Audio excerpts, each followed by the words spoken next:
Greetings and welcome back to Apisecure. Next up, we have John, who is co-chair of the Security Working Group over at HL7. Welcome, John. I am super excited to get all fired up, so I will let you take it away. Yeah, thank you. And I really appreciate the ability to have this platform here. And really, Graham Greaves just gave a presentation on some basics of FHIR, a standard within the healthcare space. And really what I want to do is take it another notch up. And really, the cybersecurity community that's on this conference, I really want to encourage you to be aware of FHIR because there is a huge need for cybersecurity expertise there. Many of them don't know that they need you, but they do. So I am a co-chair within HL7, the standards organization that has the FHIR specification, security work group. And I'm also co-chair within some other standards organizations within healthcare. So there's an IHE organization that does profiling of standards for purposes. So I kind of have a couple of different hats. And so what I'm going to go through is just a little bit of background on what FHIR is. I'm going to oftentimes please implore you to don't hack healthcare without an invite, but please look for invites. Please reach out to the healthcare community, and I'll get into that a little bit deeper. The third thing I really want to emphasize, and I'm not really going to say much more than this, is all of the tools and all of the skills that have been mentioned within this conference are absolutely immediately applicable to FHIR. FHIR is trying its hardest to use HTTP RESTful APIs, and therefore all of these tools that have been talked to, all of the little tips and tricks are absolutely applicable. And I'm not going to cover those again because that's not really my expertise. So I just want to emphasize that's absolutely useful. It's something that I encourage you to start with those simple tools. I'll say simple, but start with those tools. Because almost all of them will find issues with things. And then the last really agenda topic, which really isn't going to be a particular stop along the way, is really what I'm bringing forth is because I know the FHIR API and because I know how it's been implemented, I'm going to be giving you tips and tricks that are specific to FHIR. They may or may not be fruitful, but they're certainly, useful. Essentially, following along with Katie Prexton-Fear's comment about read the API documentation, it will kind of tell you where to go and where to probe and those kinds of things. So look at me as potentially having read the documentation and are kind of pointing out some things along the way. So FHIR, fast health interoperability resources. It's really more of just a word now than really the acronym. There's been plenty of people who've complained about every single word in there. We're starting to do some things beyond the treatment relationship. So people say health isn't even applicable. We do try to stick very close to health. The link is there. By all means, go to the link and probe through it. That's the documentation. That's the API documentation. It's pronounced FHIR. And yeah, we have all kinds of puns. I don't think, mention any of those puns, but absolutely we have a lot of fun with puns because of the pronunciation of FHIR. The specification has many different parts. This is just a quick screenshot. It's not any not even half of the home screen, and it goes very deep. It was initially focused on healthcare treatment, but it has gone beyond that. It was intended to go beyond that. So it covers things like a practitioner directory. So if I want to find within my my county or within my state the healthcare treating organizations that handle cancer, I could go to a directory and look up things by cancer.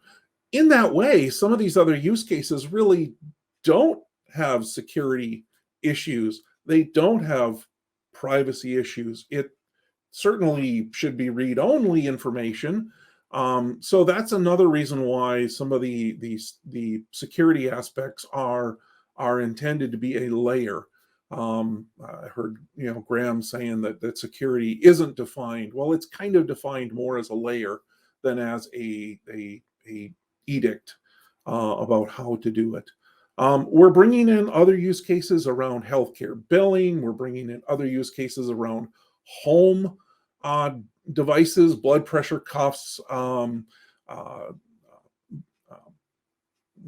things that might be home related, Apple Watch, Fitbits, those kinds of things related to activities and related to your diet and those kinds of things.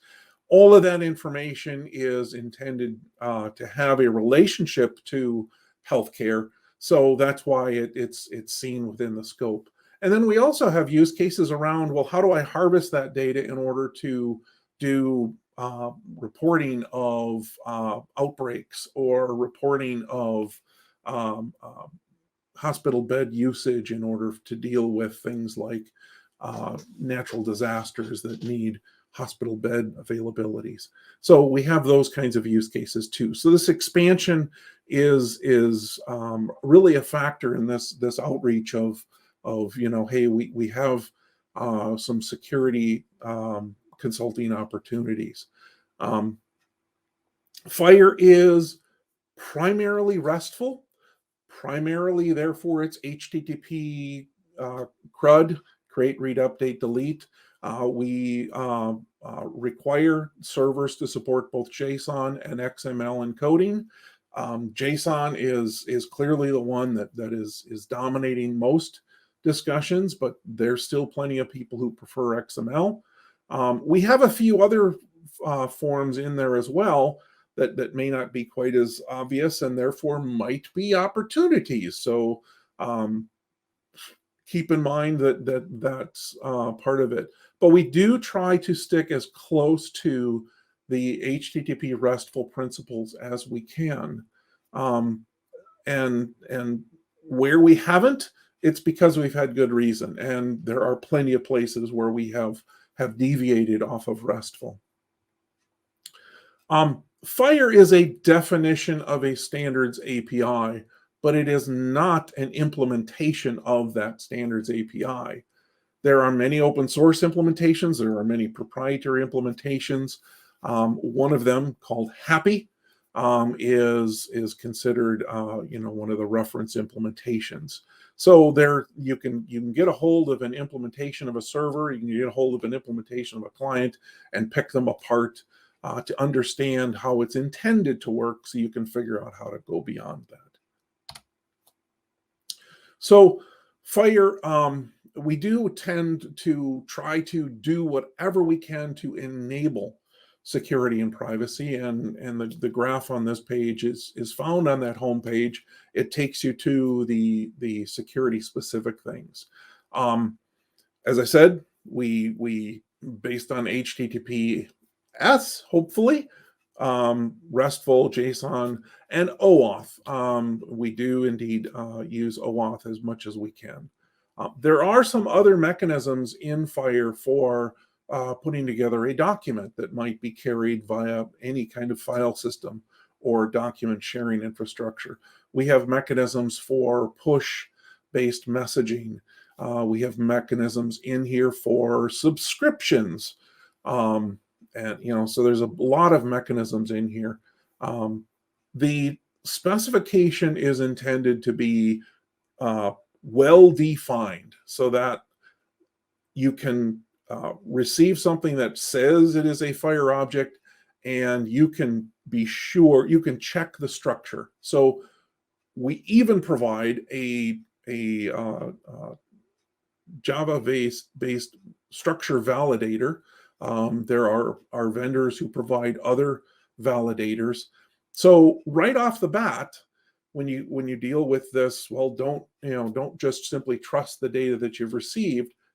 Validate it. We've got those built into the specification mechanism, which is much more than just a HTML pages.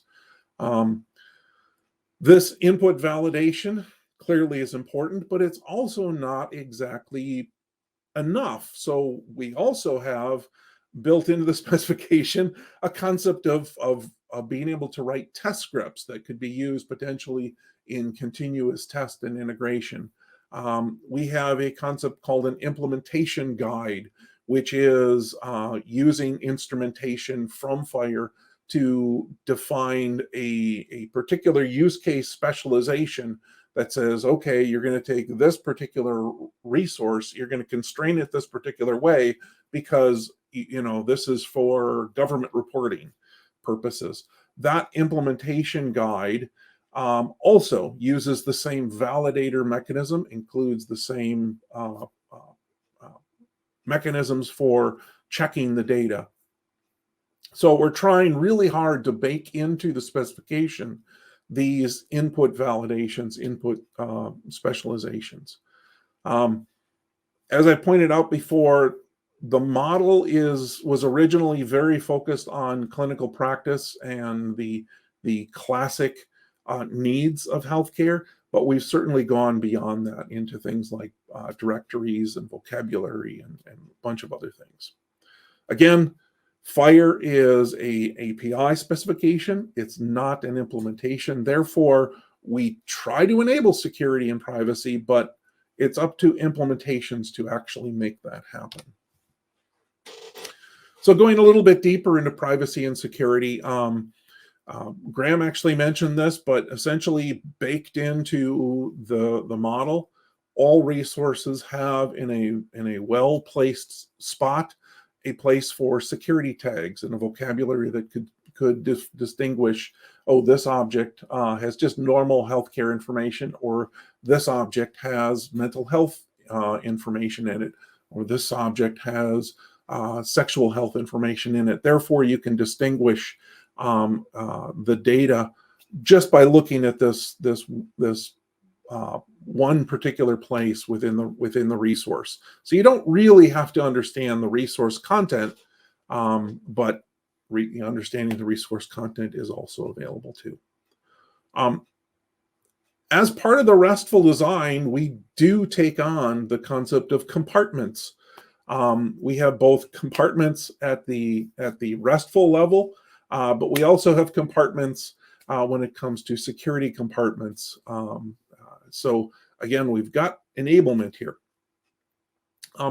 We do have digital signature capability.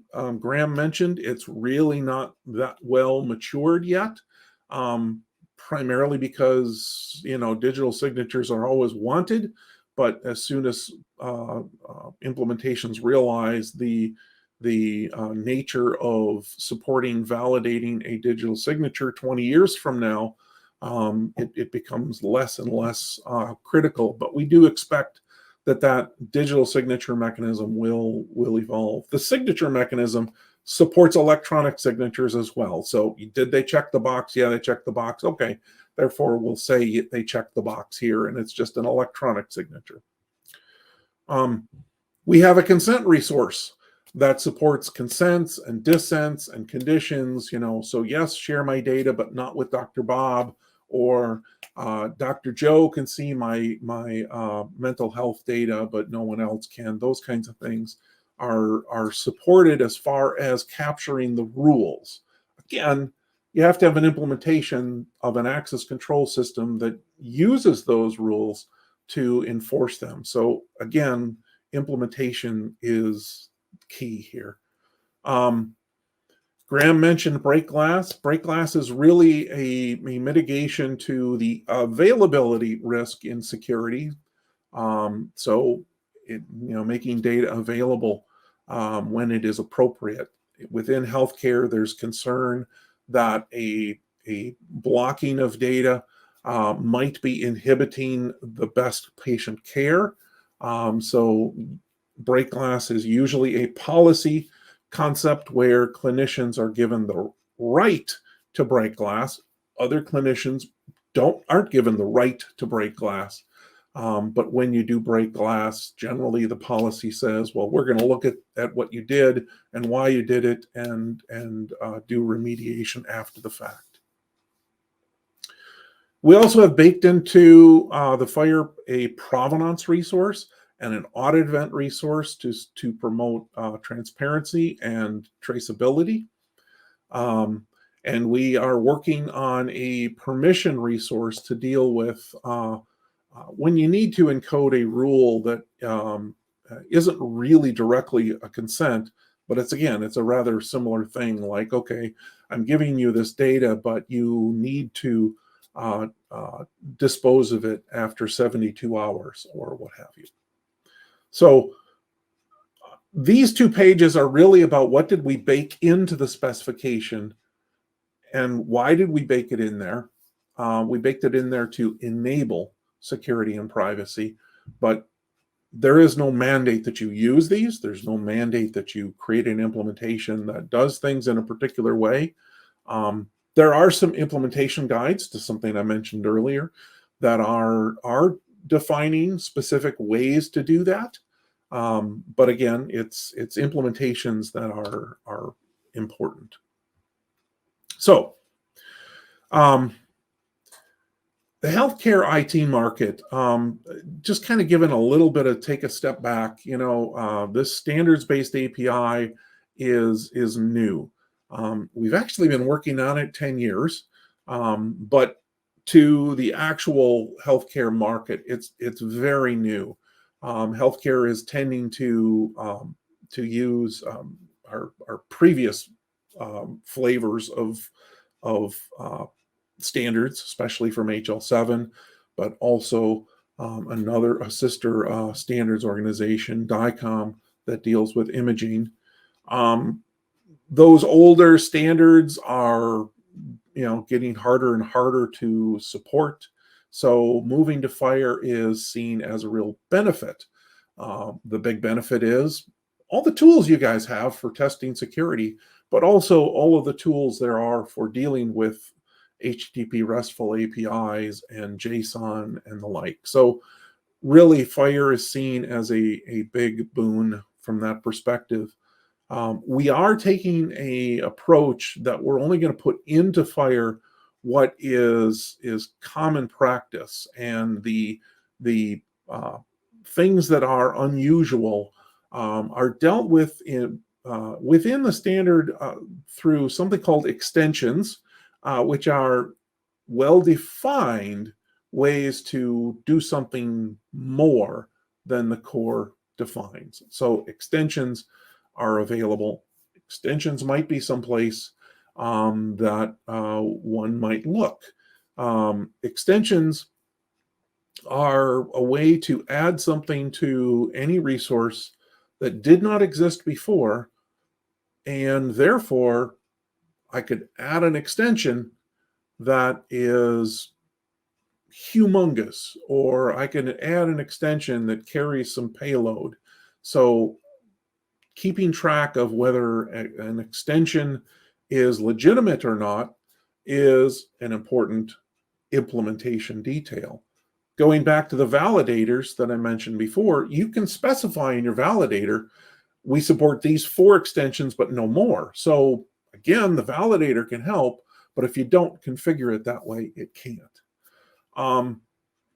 Safety is a really important aspect within healthcare. I mentioned it with the break glass, but one of the things that you will see healthcare moving really slow to pick up new technologies is because of this worry about safety and harm to the patient or even to the practitioner.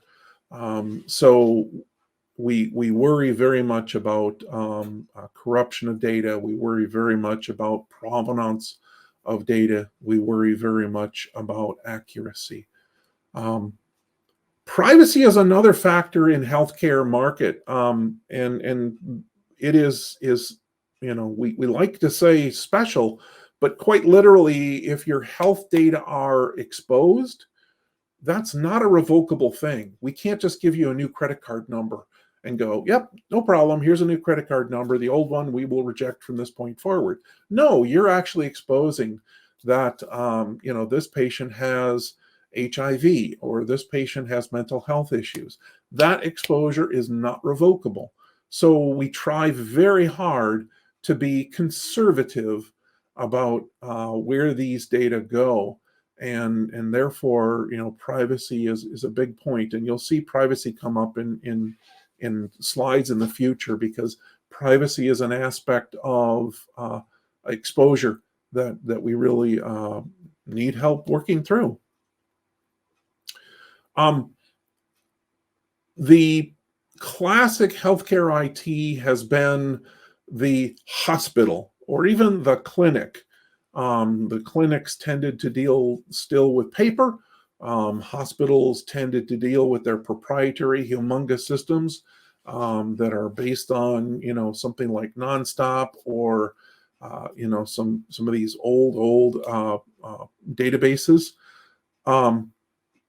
With FHIR, because it's so easy to program to, we're seeing a lot of new entrants into the healthcare space.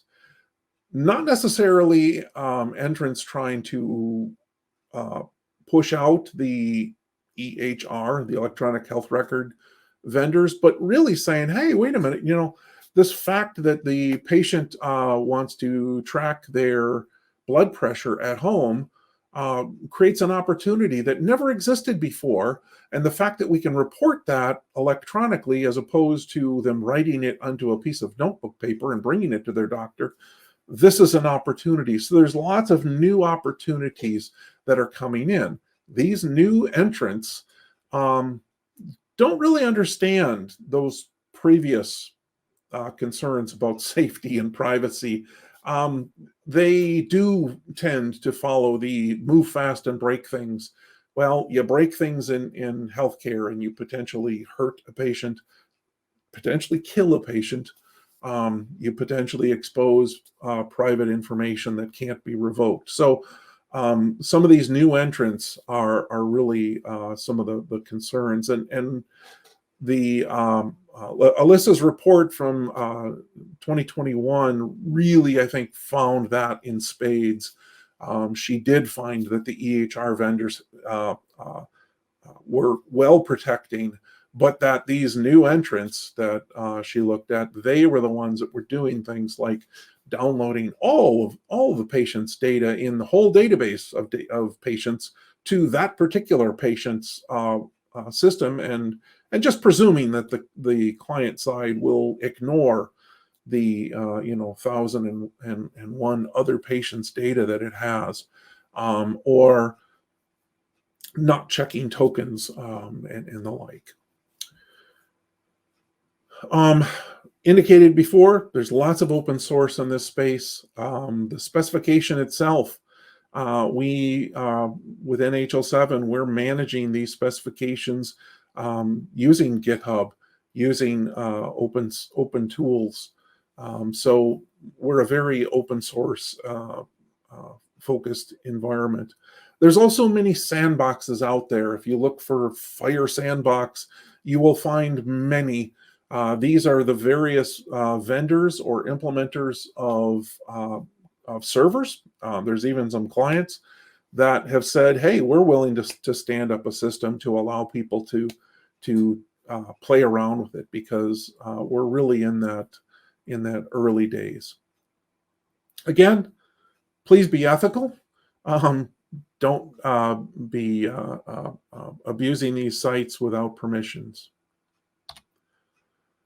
All right, so now I'm going to start digging a little bit deeper. That was a lot of the high level stuff. So first up, how do you find a FHIR server? Well, Fire servers, by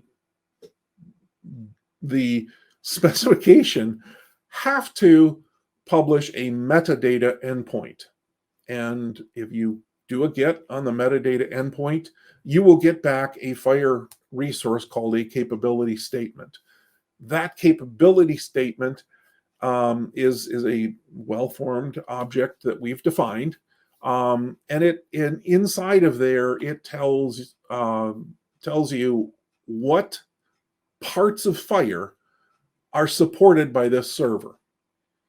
Most servers don't support all of Fire. So if I hit a metadata endpoint on a practitioner directory, it will say, well, I support organizations and practitioner role and locations. That's all I support. It will also say I support these 5 query parameters on those objects. It will also say I support these extensions or what have you. So right off the bat, Fire servers are telling you, this is the way you can hack me. This is what I offer. Take that as you will. I see that more as this is what I should be doing, and if I do something else, it's a problem. So, again, if you're consulting with one of these, go through their capability statement.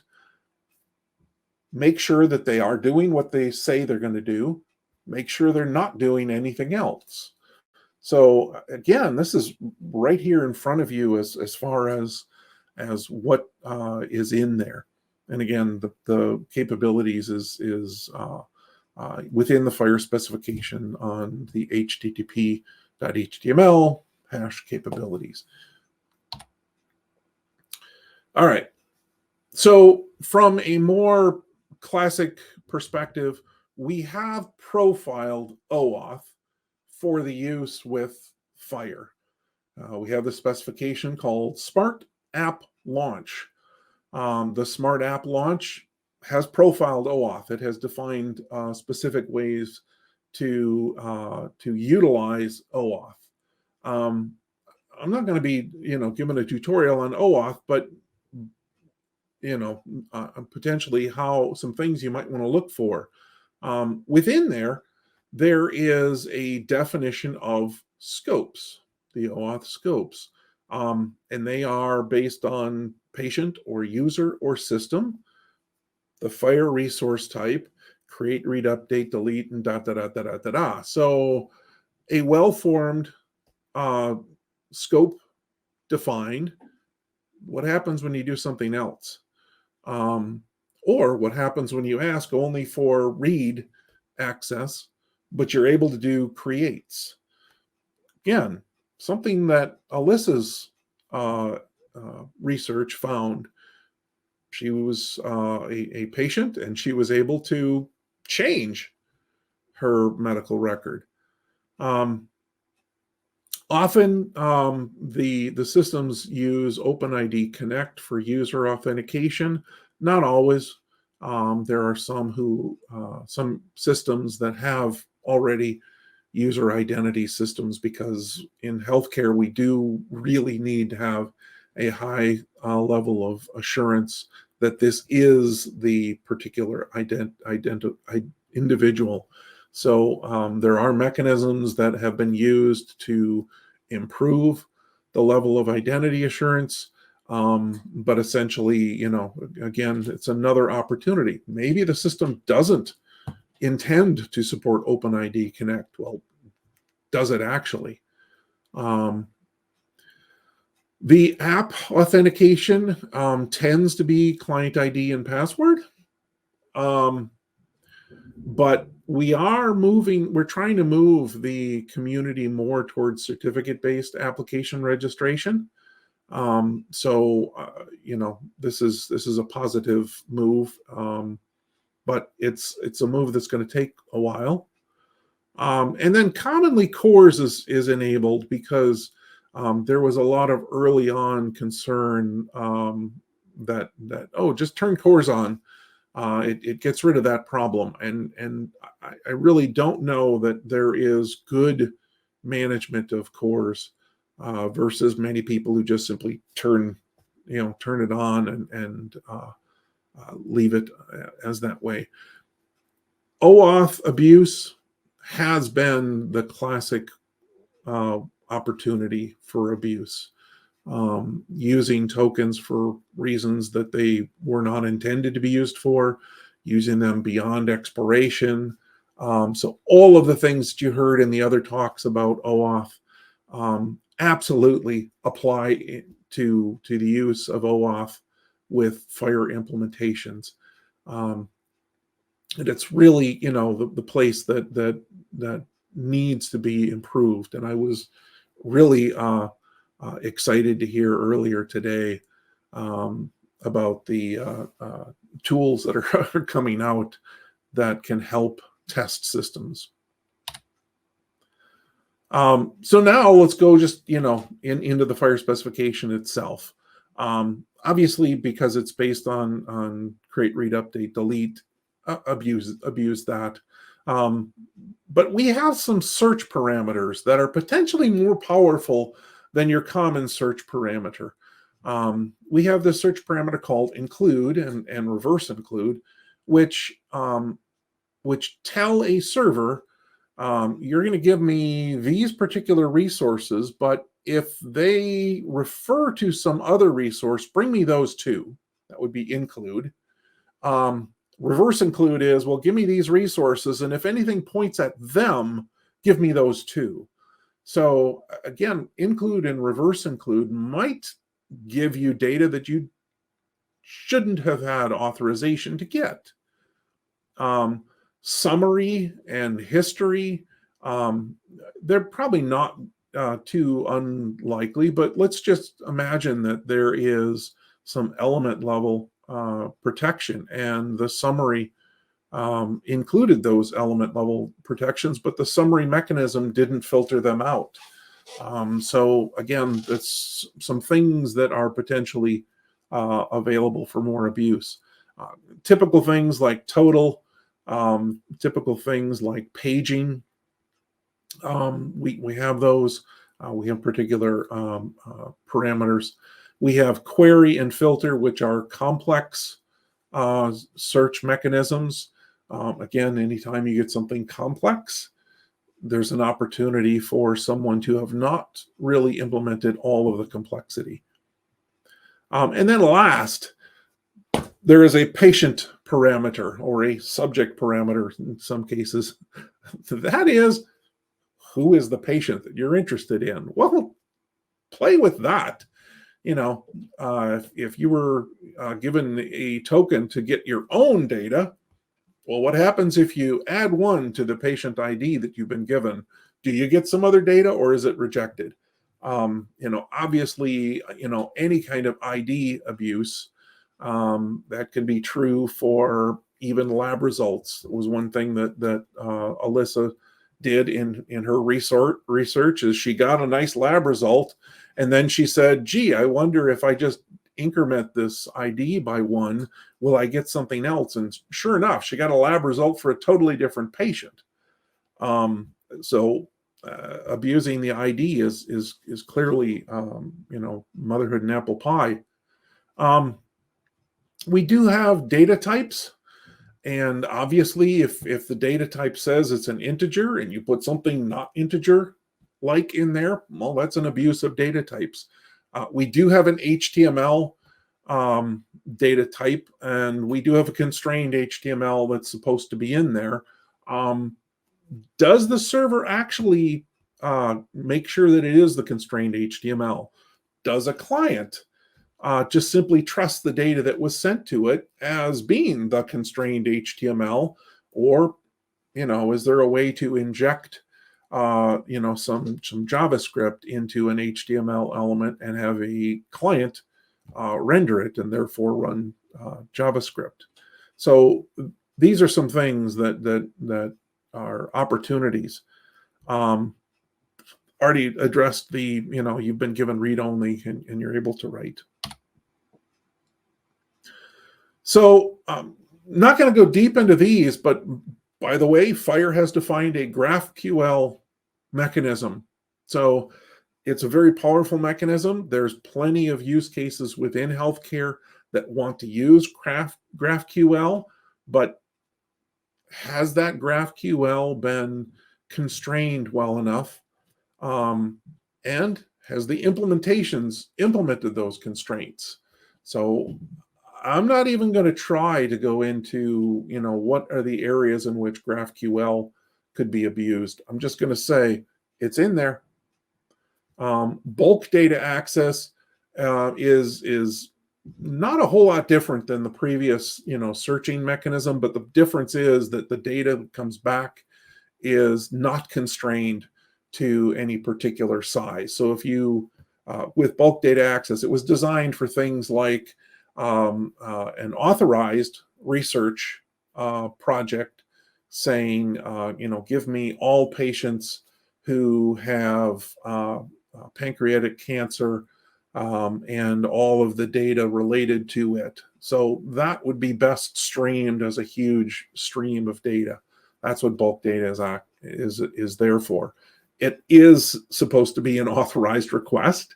It is supposed to be a well-formed response, but it's just another mechanism for gaining data.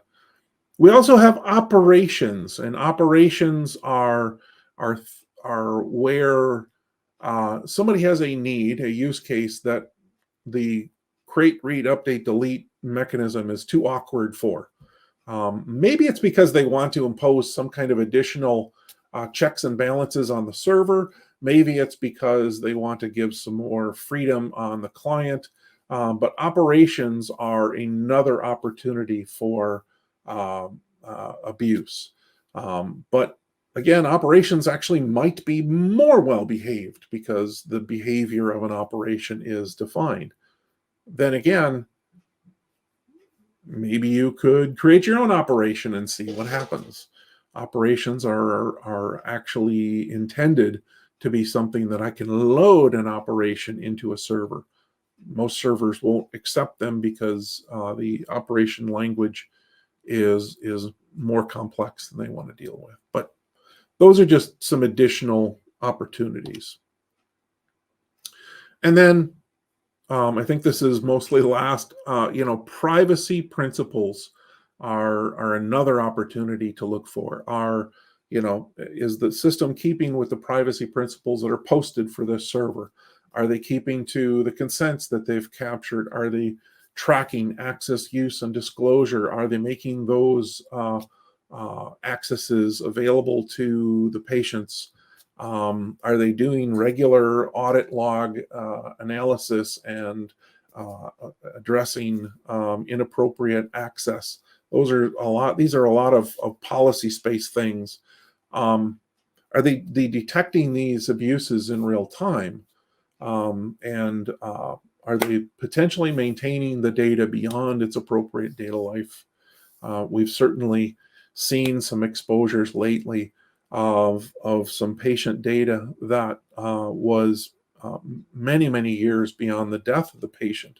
Why was that data online? Why was that data not archived?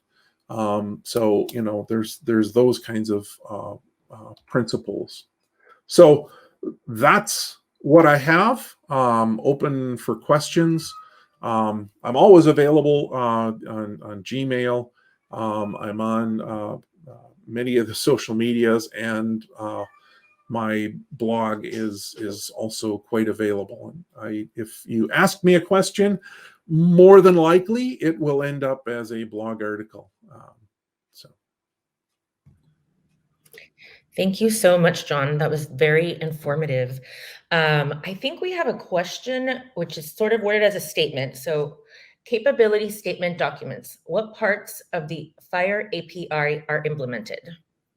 Correct. So, yeah, capability statement is a it is a FHIR object itself. So it's defined in FHIR.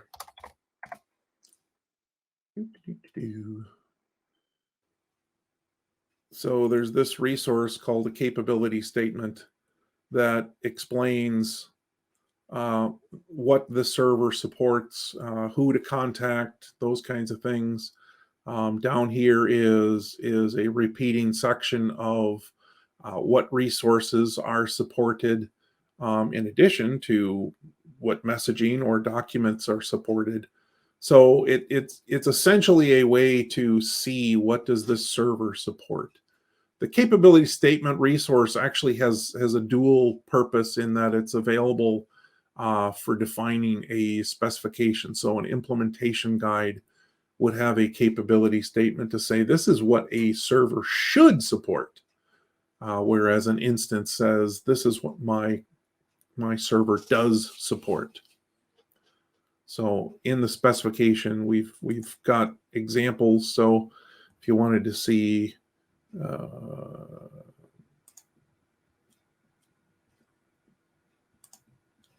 so this would be a capability statement for a personal health record. It supports document references, supports diagnostic report.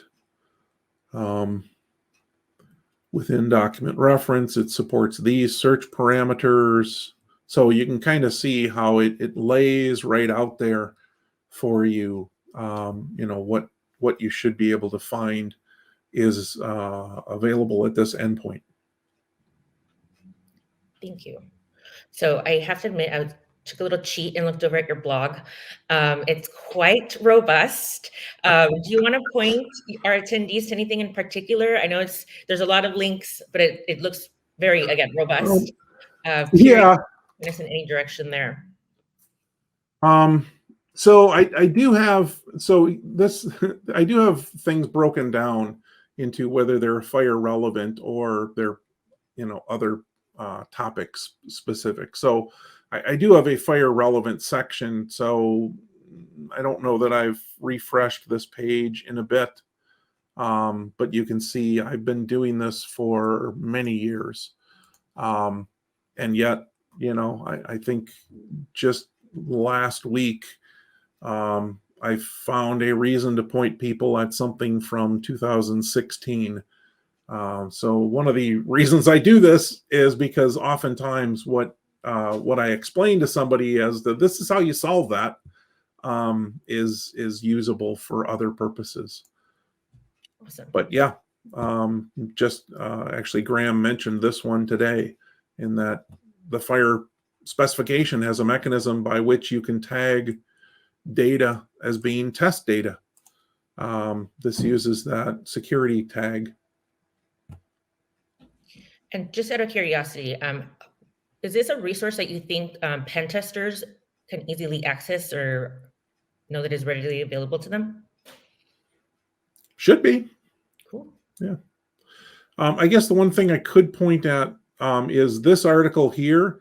I do have the pointer to the slide deck that I showed today. So the slide deck is a Google slide deck, and the link to it is in this article here. So those who want to look at the slide deck at any time, you can pull it up there. Awesome. Thank you so much. Any parting words of wisdom for us?